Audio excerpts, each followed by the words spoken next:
Bapak Ibu, materi pertama ESD, Educational for Sustainable Development. Kemudian nanti Pak Heri dan Bu Ari akan menyampaikan SDGs, Sustainable Development Goals. Nah, kemudian Bu Masyati nanti akan menyampaikan tentang RPP.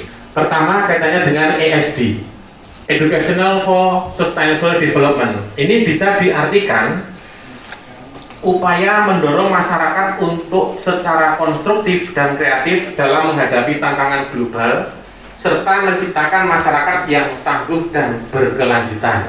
Education ini maksudnya pendidikan, sustainable itu berkelanjutan, dan development perkembangan.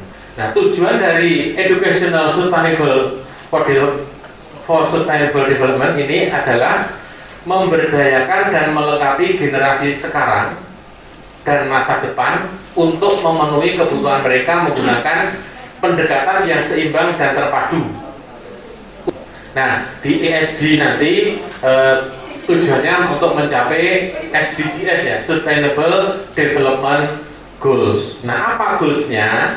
Goalsnya nanti akan disampaikan oleh Pak Heri atau Bu Ari. Monggo. SDGs itu merupakan kepanjangan dari Sustainable Development Goals atau tujuan pembangunan berkelanjutan yang merupakan rencana aksi global yang disepakati oleh pemimpin dunia. Jadi pada tahun 2015 bulan September, para pemimpin dunia ini melakukan pertemuan gunanya untuk menyusun rencana jangka panjang bagaimana cara untuk mengentaskan kemiskinan.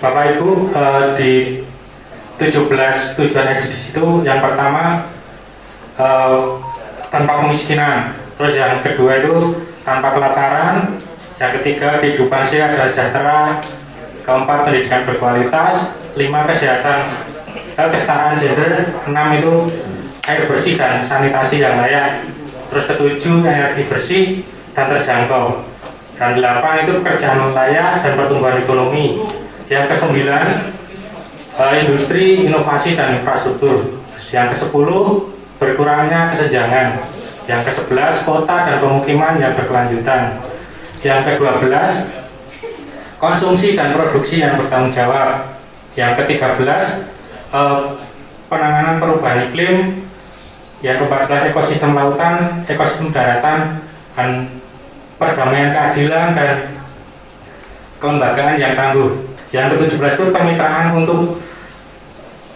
mencapai tujuan. Demikian 17 tujuan yang ada di SDGs Bapak Ibu. Dari 17 tujuan itu nanti akan dituangkan dalam RPP.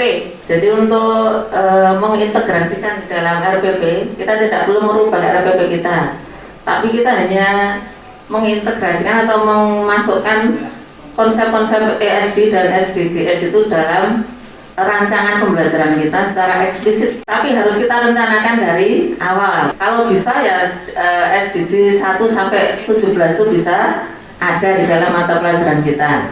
Nah, contohnya untuk yang kimia yang saya buat ya, untuk SDG 13 Mbak. Saya membuat SDG nomor 13 ya, tentang perubahan iklim.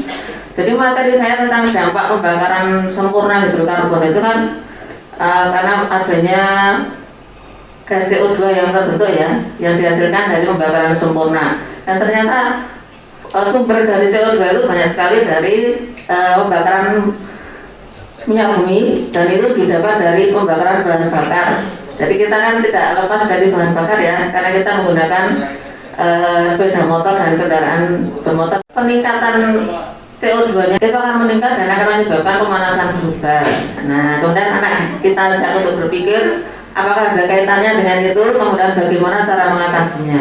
Harapan kita adalah anak bisa berpikir lebih kritis untuk bisa menganalisis lingkungan sekitar dan juga membuat fenomena alam yang ada di alam itu tidak terjadi, minimal mengurangi. Terima kasih Bapak Ibu, mudah-mudahan apa yang kami sampaikan ini bisa bermanfaat bagi kita semua. Wassalamualaikum warahmatullahi wabarakatuh.